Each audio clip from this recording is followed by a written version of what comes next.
Hello, hello, hello. This is point 747, straight from Dar es Salaam to your thoughts. By your lovely hosts, Lisa Marie. And Clemens, Welcome to Unscripted Conversar, for the conversations you didn't want to have, the stuff you'll be running away from, the stuff people didn't tell you, the stuff you don't want to talk about. it's all here on Unscripted Conversary. So, Lisa, Madame, how comfortable are you feeling? Very comfortable. Very comfortable, huh? I see. Which brings us to today's topic, the comfort zone. This is going to call out a lot of us. Mi mwenyewe nikiwemo. That's why I said a lot of us. Yani, I didn't exclude anyone. I'm not running from this. I'm not running from this at all. We So, actually, we actually need to talk about this. the comfort zone, people. The comfort zone. The number of times we have been extra comfortable about our lives, saying, oh, we are moving at our own pace. Statement moja, which is okay, but at the same time is very, very wrong. What do I mean by that? Sometimes, Lisa utakuwa shahidi, in times where you say, oh, I'm moving at my own pace, but in reality you're doing nothing. Yeah, it's a defense mechanism. Yes. In reality you're doing nothing. Fika nyumbani, you really don't make any moves. Kuna chochote. All you say is, I got moves, I got plans. Hizo plans hatuzioni ndugu yangu. You got nothing going on, my friend. Lies. You've been lying to yourself. The people I don't like, lying to yourself. Sasa, do I hate myself? Because kuna siku on occasion I do lie to myself. Nitafanya kile. Lakini, never actually do. But then it's okay. Kuna siku zingine I don't expect us to be at 100%.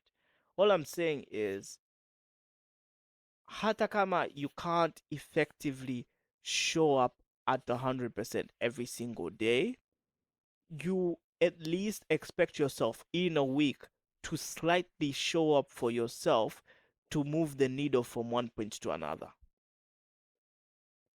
And that's what most people actually don't even do. Unafika muda kwamba you need to move the needle from one place to another and you don't. Lisa, kuuliza wewe, a perspective, wiki hii tu, how many times have you comfortably sat in that zone? Wiki hii tu.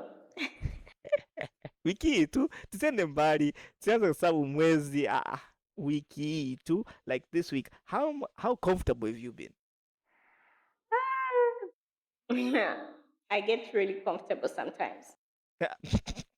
Upo peke yako. Mi wiki hii tu, like literally, nimepanga mipango. Yani, hii podcast, I swear, is the action of me moving my needle for the week. Otherwise, isingekuwa hii podcast, I swear, ningekuwa hii wiki inanipita shwa. No, at least for me, at least this week I've done a lot. This week. Okay. I'm impressed. I'm proud of myself this week. No, okay, sisemi kwa ubaya. Okay, this week nimejitahidi. I'm not going to call myself out. They're one of those days yet you don't feel like doing anything and you're just there comfortably telling yourself, I'll do this some other day. It's not that deep. Yeah. Is it not that deep, huh? Lakini kuna CEO kila siku yuko consistent with the same energy every quarter of the year. Yeah, well, as human beings, I don't think we can always be 100% consistent. Lakini kuna yule mtu that shows up every day, like regardless of their energy. They might not accomplish so much, but they might accomplish like a little bit. See, for example, let's say you're starting a business, right? Let's take Yako skincare brand. And ukaamka leo asubuhi, ukadesign tu ile sticker, usiprint screenshot. That might take you, let's say, if you're really good at designing, it might take you 2 3 hours and then you're done. To some people, they might see you've not done much, lakini that's a step ahead tayari kuliko yule mtu ambaye hajafanya chochote. And then the next day you wake up, ukaprint the logo, ukaprint the label. That's already a step ahead. Sasa people get stuck so much in this comfort era where they don't move the needle and then don't do anything, yani. And then they expect results. To quote an entrepreneur called Patrick Bet David, mbona umeguna? Mambo yako hayo na. He says the most dangerous person in the world is an ambitious, lazy person. And that's like literally a person you have to be afraid of. A person who says, I want to be rich and everything, yet they do not do a single aspect of moving the needle to get where they want to get. And one of one of the thing about being in a comfort zone, you're actually a procrastinator. Big one. Big one. Yeah, is making excuses. Yeah, you are very good at making excuses for everything. Let's say, kwa mfano, some people, right? Um, let's say they've told themselves, I want to start a business, right? During the process of starting a business, of course, tunajua kuna vikwazo vingi and struggles and everything. But some people are so good at telling you why that business would not work rather than actually attempting to try to make it work. I will get you ukijaribu ukafeli and then tell me, it doesn't work because of this. Lakini most people start up in the theories and tell you this business will not work, wakati hata practical hajafika, yupo kwenye theory. Tukiongelea paper za A level, mjinga yupo paper 1, practical hajafika, ndo kwanza yupo paper 1, paper 2 hata haijui ikoje, and then yet they are yapping about paper 2. Well, our pastor napenda to make fun of people like those. Say they usually use big words. Actually, I was planning. I was doing so many plans. Why aren't you doing even one?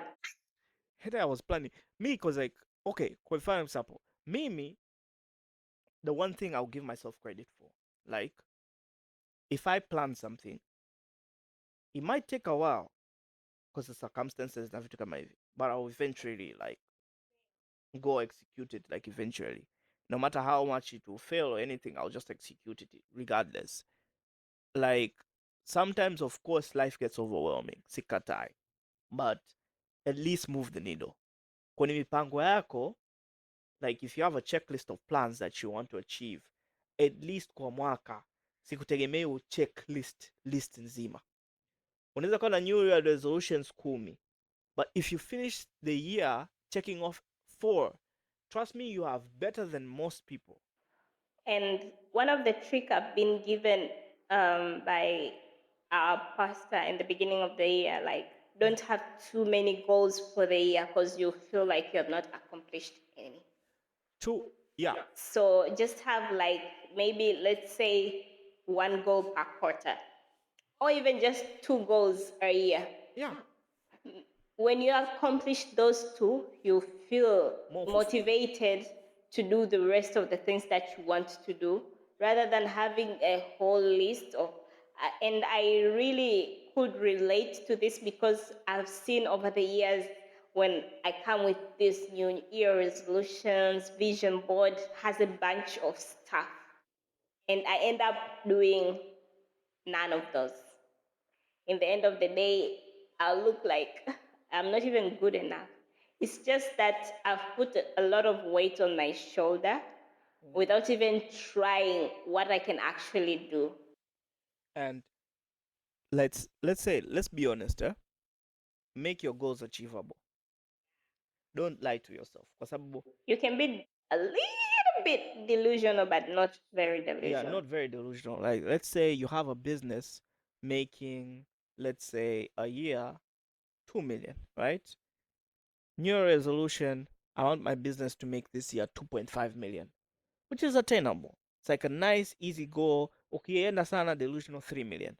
Hasa wewe unatoka 2 million saying I want my business to make 5 million. I'm not saying it's not possible. No, 5 million at least. Maybe you want to business to make over 100 million. Yes, una business at 2 million going 100 mil. Broski, are you crazy? Like, unless your business is one of those business that scales so fast, lakini kiona biashara zetu hizi zingine ambazo moving the needle ni tunajikongoja mpaka tufike mwisho wa mwaka. Hapana, hapana. Anyways, yeah, so staying in the comfort zone is a killer for most people. And most people don't realize kwamba how much it kills you to actually be in that comfort zone. Kuna watu wengi mnajipa excuses. Oh, I'm not good enough. I'm not nini. And then, like, when will you be good enough?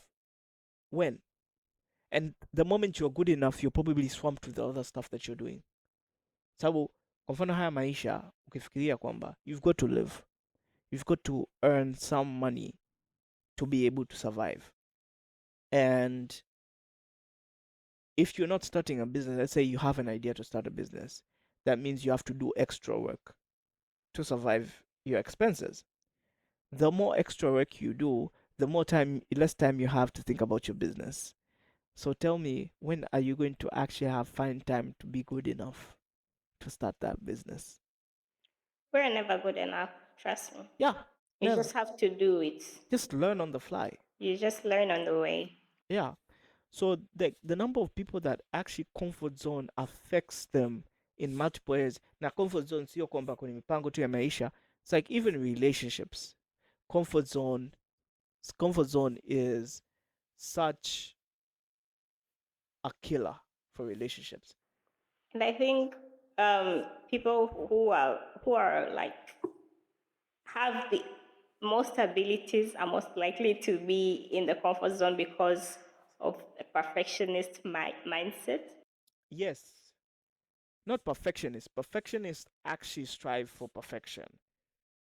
But They sometimes when you strive for too much perfection, you end up not doing something at all because you want it to be perfect. You can't handle the fact that it won't be perfect.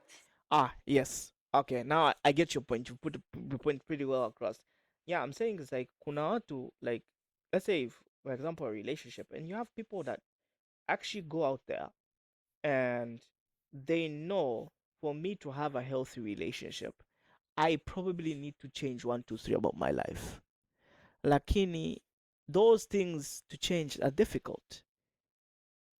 So I'm gonna stay comfortable, yet knowing that this thing is going to make me miserable. And when it makes me miserable, I'm gonna blame everybody else instead of blaming myself. Because I decided to stay comfortable. So I'm gonna blame everybody else for making me uncomfortable because I couldn't take getting myself uncomfortable to be able to achieve what I want. Comfort zone, comfort zone. Eh, comfort zone. Comfort is a zone.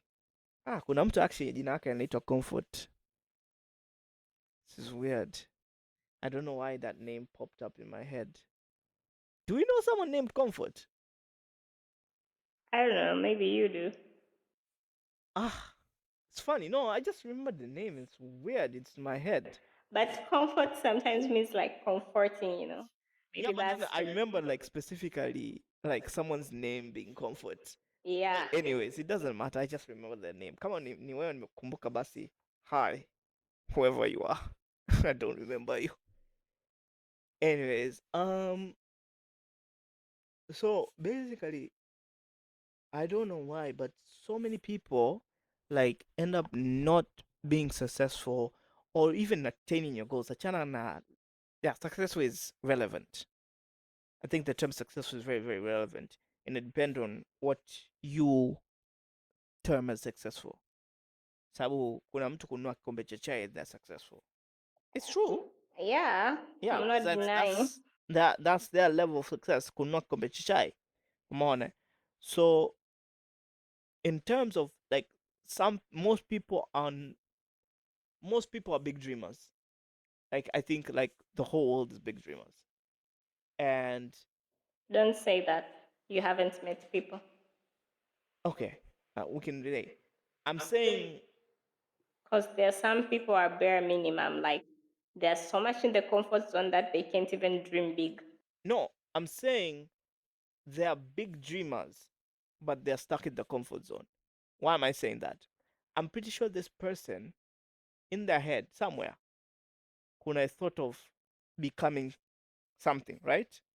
But their comfort zone does not allow them to leave, that they shrink their dream to the size of their comfort.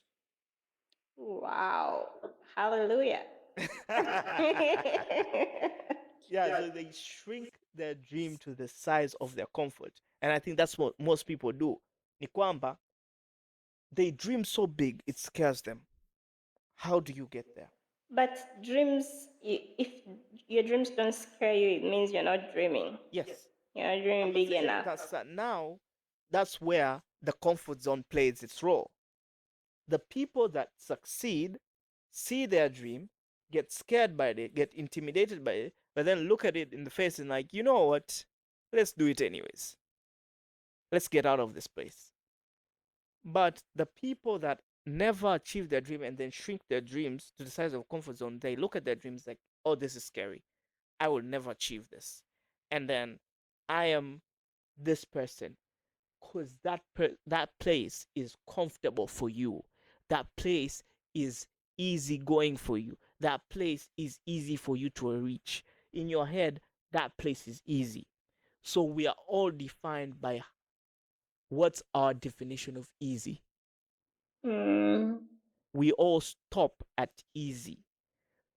So if your level of easy is higher than another person, then you naturally achieve more because your level of easy is higher than that person. And then some people will say, I work hard, but then no. If you think about it, you've been in your comfort zone all day. You've been in easy mode all day. You would have attained more if you got out of your comfort zone, got out of easy and went into hard. Because let's be honest, we are different ability wise. So Lisa might be a good social media content creator, I might be bad. But if I get out of my comfort zone to learn how to be a better content creator, I might achieve better than you because I got out of my comfort zone and actually learned. But I'm going to go for easy and stop at the level that I think I can easily achieve this. I don't want any more stress. I don't want any more hustle for That's here. why I think that's why most people advise like if you're the big goals that everyone has, Mm-hmm. you should break them down into the easy stuff that you can do Yes. so that it can be easier to achieve them. Mm-hmm. I think, yeah, that's the point. And Yeah. Basically, that's how you would perceive it and look at it. Just make it easier for you. Like, instead of looking at it, if you see at the end goal, the end goal is scary, and the end goal is scary, car of $250,000 in Tanzania is scary. Yeah, but you know what? Gonna do it anyways. I also think um, people stay in a comfort zone because of the fear of looking stupid or fear of how what people will say about me when I do such so and so. Yeah, the people pleasing aspect. Yeah, and I think um, I don't know if this makes sense, but most of I don't know should I say Tanzanian households Mm-hmm. or African households train their kids to be people pleasers. Ouch! Damn! Did you have to go there? Okay. Valid point taken. Wow. That's a very valid point because they have these like standards they set up for the kids. No, Like, I, not I would standard, understand if you have a moral standard. not moral standards, but I'm just saying they have like, my kid should be this Ah, or yes, not, yes. You either be this or you don't exist in this or world. you don't exist. Yeah, exactly. And that, I feel like that's such a people pleasing aspect. And most African children never overcome that. They never want, like, go venture outside their parents' dream. Like, their parents' dream is this, but you are not specifically in that dream. I get this thing ya kupasiana generational wealth. I think it's a healthy view. Lakini you can pass it in a manner that makes that person comfortable. Comfortable, not in a manner that you are like being their monitoring spirit or something. Anti monitoring spirit. Because you're monitoring them, in shaping them into the person they're not. Monitoring spirit. That was a good one. Anti monitoring Yani spirit. nimeenda kutumia a word that is very out of. No, but I like it. I like it. It's a very, very, very, very good word, actually. Monitoring spirit. I think I'm going to use You that. know what a monitoring spirit is. Yes. I get you completely. I totally understand you. The one I check out. Ah, well, yeah, you get it right. Most parents act like guardians, and yes, they are guardians, but guardians of the galaxy, if I might put it. Guardians of the galaxy, where you want to dictate every single move your child makes. Monitoring spirit. But in reality, they're like, and I think this is where Kunai thought of generational wealth in our later spoiled children, because your parents are acting like monitoring spirits. Why? Because most people in like third generation of fourth generation of like generational wealth find themselves in the point where the parent is always trying to carve a path for you, anajaribu kuweka maisha yako ya rahisi, like super easy, to a point you almost earn nothing, so you don't value what you have. But instead of coddling and protecting that child, you should let them experience the pain of actually achieving. Kuna pain zingine of course alleviate, lakini also I think I've been guilty of this thought where in my head I'll say, mimi mtoto wangu sitataka apitie hizi shida, sitataka aende nipopita, umeona but then saying that, you are actually depriving that child of growth, the space to grow from like point A to point Z, because you are not allowing them to be able to actually be the person they could be, blossom into the strong person they could be, because you're protecting them too much, aka being the monitoring spirit that you are. Well, I also think sometimes the parents don't want to see the other abilities that the kids have. It's not about seeing abilities. I think it's like um carving a safe space. Let's say hivi. Let's say Lisa, your skincare business is doing great. Umenielewa? Mm. And that's how you see life being successful. Umeona? Or Mhm. let's say not skincare business. Business people tend to be open minded.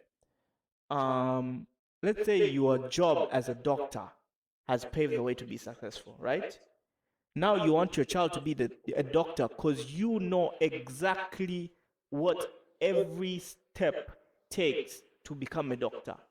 So you think you can lead them on a path knowing kabisa, nitampitisha hapa, nitampitisha hapa, nitampitisha hapa, and they will be a doctor and they will be successful just because I'm being successful in this area. More, but now you're depriving them of their own natural born talent because you are in your comfort zone, kwamba akipita njia nyingine sijui huko njia nyingine na njia gani.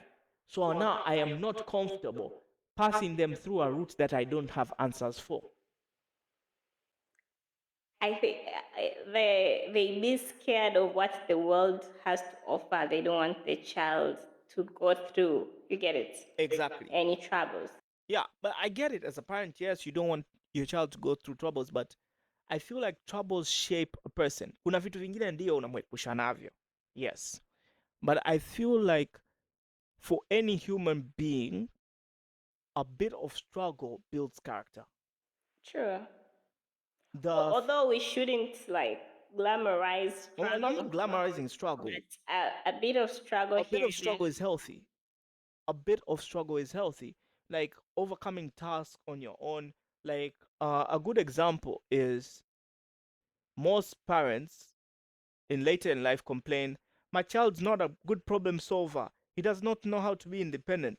But wakati alivyokuwa mtoto, every time akiwa homework, you want to do the homework for them. Every time akiwa na tatizo, you want to solve the problem for them. And yet later you want to complain if they're not independent. But you've been solving all their problems. Not letting them expand and grow. Sometimes, yes, you intervene and solve the problem, but then sometimes you let them navigate that world and solve that problem on their own. Builds a little bit of character. Now they know they can actually solve a problem on their own. Hata mtoto akianza kutembea, unampa support kidogo. And then after a while, umshiki mikono tena, unamwacha atembee. You don't hold their hand anymore. You let them walk. If they fall, they figured out that I need to balance myself at this point for me not to fall again. But then if you're going to hold their hand all the way, afu unajiuliza, why can't they stand straight? Bruh, you've been holding my hand. How am I supposed to stand straight? I don't know what standing straight looks like. violence. It is what it is. So, of course, if you expect like any certain level of growth, there's a little bit, tad bit of struggle. And to correct those people that idolize struggle, oh, wait, you're born in a family of money, you do not know struggle. No, struggle is at every level. You're just dealing with a different type of problem. Ouch. Struggle is at every level, just levels different problems. That's it. And I think people have this idea like people with wealth don't struggle. No, they have their own struggles. We just differ. Yes, wewe unafikiria the next meal, yeah, anafikiria how not to lose money. Exactly. So that's a different level of problem. You might think, oh, it's like it's so easy. It's so easy. And the more Get there. and the more you earn money, the new level of problems Of course, you it's are like now you have more taxes, you have responsibilities, people looking up to you as if you are their messiah. maintaining your brand. Exactly. You can't, now you are limited in your freedom. You can't do anything, like, especially if you're rich and famous. Now you can't do anything. Like, unafanya kitu, people scrutinize you because, yeah, people like a good sad story instead of a good success story. People love a good sad story. That person lost all their money. That will spread more than someone made a lot more money. So it is, of course, a challenge that you get there, and kila level ina struggle zake. Every levels has their challenges. So now you idolizing, people idolizing the struggle. People are kuhustle. I started from nothing. Yes, you started from nothing. That's good. That's good.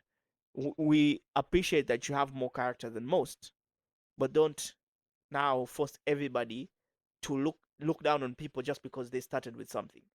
That was luck. Lady luck shined on them. Kama kushine on wewe, good. But then you got to build your character and be proud of that. Yeah, we define favor. True. We do different favors. So your comfort zone is the only thing that's stopping you from being successful. And that's why unakuta kuna mtu ambaye ana start from scratch, anakuwa more successful than the person that had it. And there's the people that start with something and build it, be more successful. You can't start hating and start saying, oh, kwamba, oh, we don't like this person because they had something, nini na nini. This person doesn't know struggle. No, no, no, no, no. They know struggle, just a different level of struggle, different type of struggle. And you probably get there. Ukifika nayo level yao, now you start experiencing their struggle. And then here you are advocating for struggles. As kwanza, at least have you noticed? The people that are saying, oh, you've not started from scratch, are usually the people that are not even successful. They've not even made it. Au wamefika level fulani tu ya success and they've stopped there. They can't even see past that level anymore. So now they're trying to talk to you in a way to just bring you down to their level. I always say this, no matter the route, the, the end goal is just to be, if the end goal is just to be successful, no matter the route, as long as it's legal, you have to give the person the credit. It doesn't matter if it's generational wealth.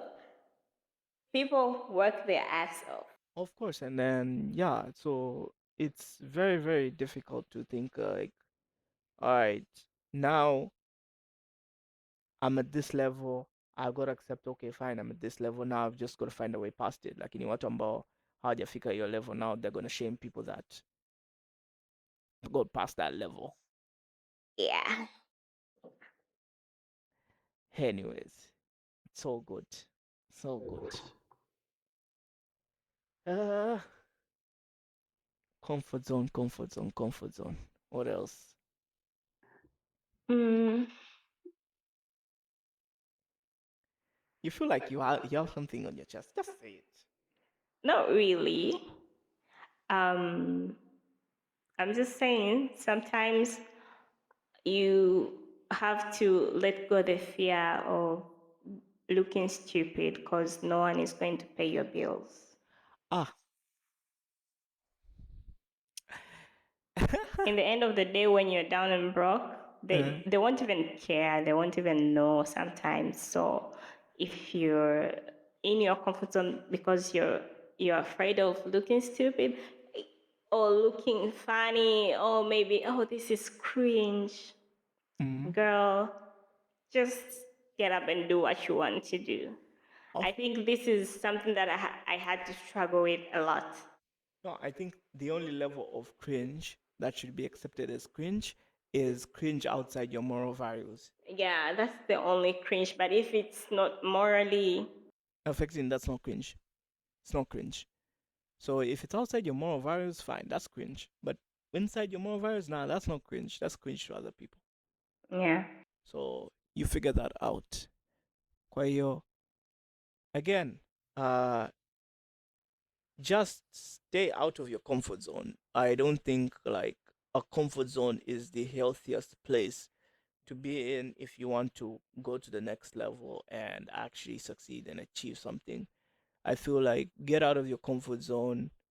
Um, try and challenge yourself to do something that you would not rather do like in normal days. As long as outside it's not outside your moral value. I will just repeat this over and over again.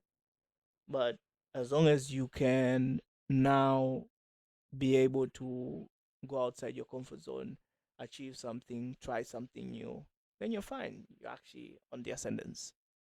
stop making excuses. Yeah, sometimes maybe you want to start a certain business and your gut tells you that you should do that.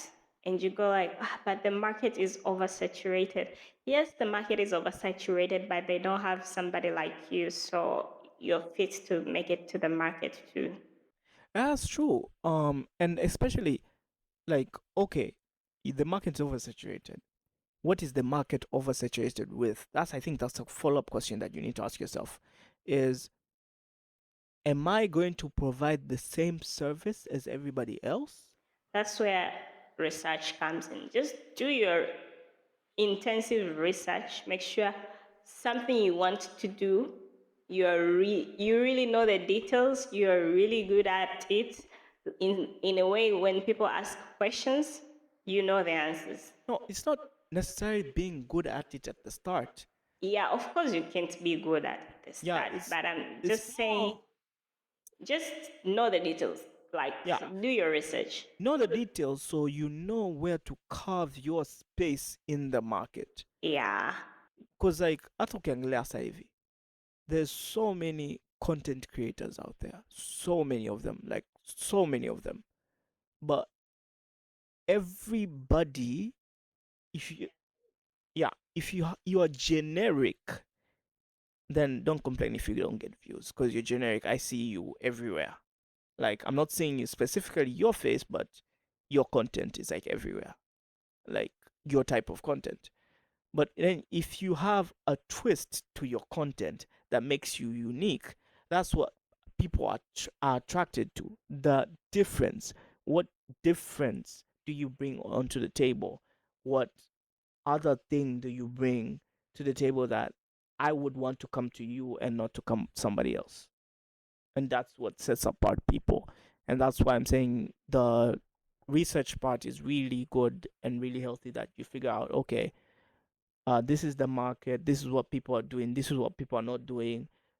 Am I going to do what people are not doing or not? Then ukishapita through that process, then you decide you're out there, and so it's fine. If you decide it's not worth it, I can't carve any space into this, yeah, that's fine. Well, Well, I think we stop there. yeah. I think I might yap about the comfort zone so much, but I think what needed to be said has been said, and yeah. So challenge yourself, get out of the comfort zone, give yourself a little bit of a challenge. It might not be much. Set a couple of goals and see where it takes you. Until next time, this has been, Unscripted conversation. as usual, Spotify, Instagram, YouTube. The rest tutajua baadaye.